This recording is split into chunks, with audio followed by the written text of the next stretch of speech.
السلام علیکم viewers, welcome to M H novels YouTube channel.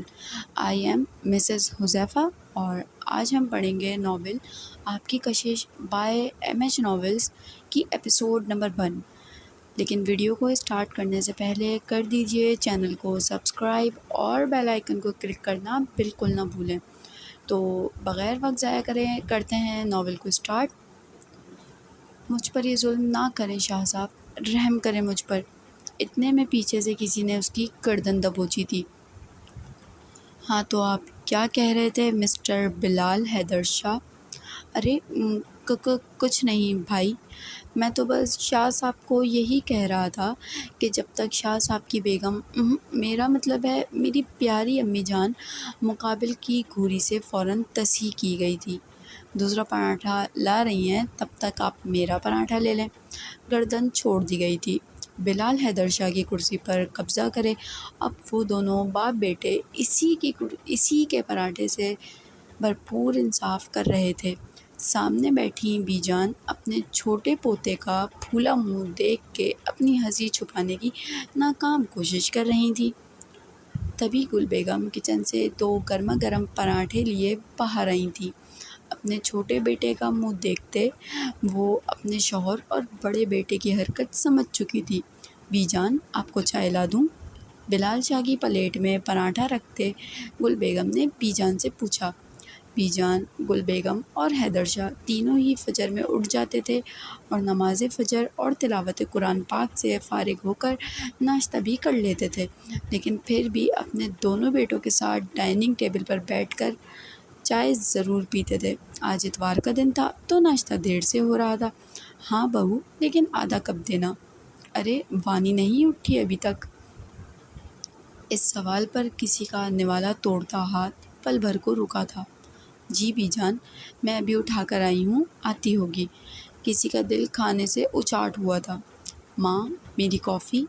سوال پوچھا گیا تھا۔ وہ تو میں کچن میں ہی بھول آئی۔ نوری، کاؤنٹر سے صاحب کی کافی لے آؤ۔ نوری فوراً بوتل کے جن کی طرح حاضر ہوئی تھی۔ Good morning everyone. Black shirt, ڈھیلا ٹراؤزر، کندھوں تک آتے بال جن میں کیچڑ لگانے کی بھی زحمت نہیں کی گئی تھی، دوپٹے سے بے نیاز وہ سیڑھیاں اترتی ہال میں داخل ہوئی تھی۔ گڈ مارننگ بچے، حیدر شاہ نے پرشفقت آواز میں جواب دیا۔ ارے یہ کیا گڈ مارننگ شڈ مارننگ، کتنی دفعہ کہا ہے سلام کرنا چاہیے، بی جان نے روز والا جملہ دہرایا۔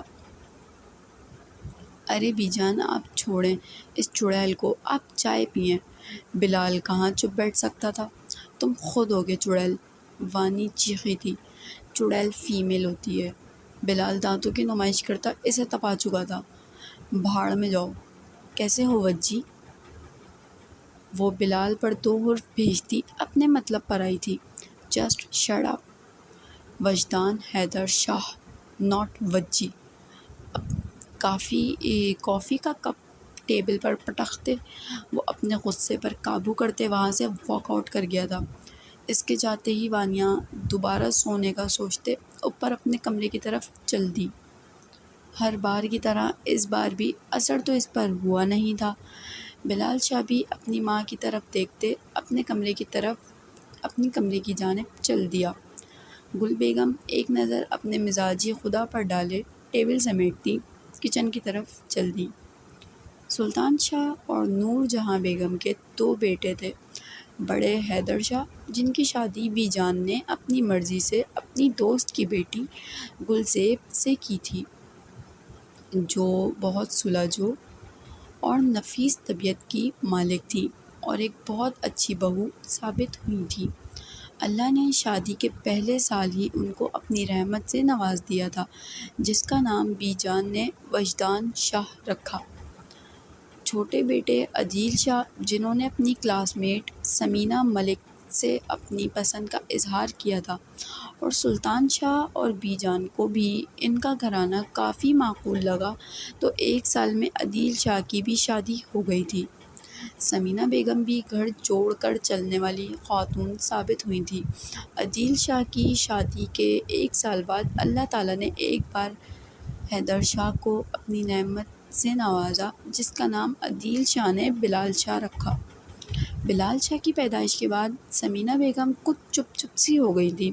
ان کو اپنی سونی گود کا احساس شدت سے ہونے لگا تھا، اور پھر بہت دعاؤں کے بعد شادی کے 3 سال بعد ان کی زندگی اور شاہ میں ایک بار پھر خوشیاں آئی تھیں۔ اللہ تعالیٰ نے عدیل شاہ اور ثمینہ شاہ کو اپنی رحمت سے نوازا جس کا نام وانیہ شاہ رکھا گیا، جو گھر کی اکلوتی اور لاڈلی بیٹی تھی۔ لیکن اس لاڈ پیار نے اس کو کافی بگاڑ دیا تھا، جس سے ثمینہ بیگم کافی پریشان رہنے لگی تھی۔ وقت اپنی رفتار سے گزر رہا تھا، لیکن 4 سال پہلے شاہ ولا کے اندر ایک طوفان آیا تھا۔ So this was the end of today's episode. I know کہ ایپیسوڈ بہت زیادہ شارٹ تھا، لیکن انشاءاللہ آپ لوگوں کو نیکسٹ ایپیسوڈ لانگ ملے گا، اور زیادہ سے زیادہ چینل کو سبسکرائب کریں اور شیئر کریں اور لائک کریں اور کمنٹس میں اپنی رائے کا اظہار کریں تاکہ اور زیادہ موٹیویشن ملے اور انشاءاللہ نیکسٹ ایپیسوڈ آپ لوگوں کو لانگ ملے۔ تو تب تک کے لیے اپنا خیال رکھیے گا، دعاؤں میں یاد رکھیے گا۔ اللہ حافظ۔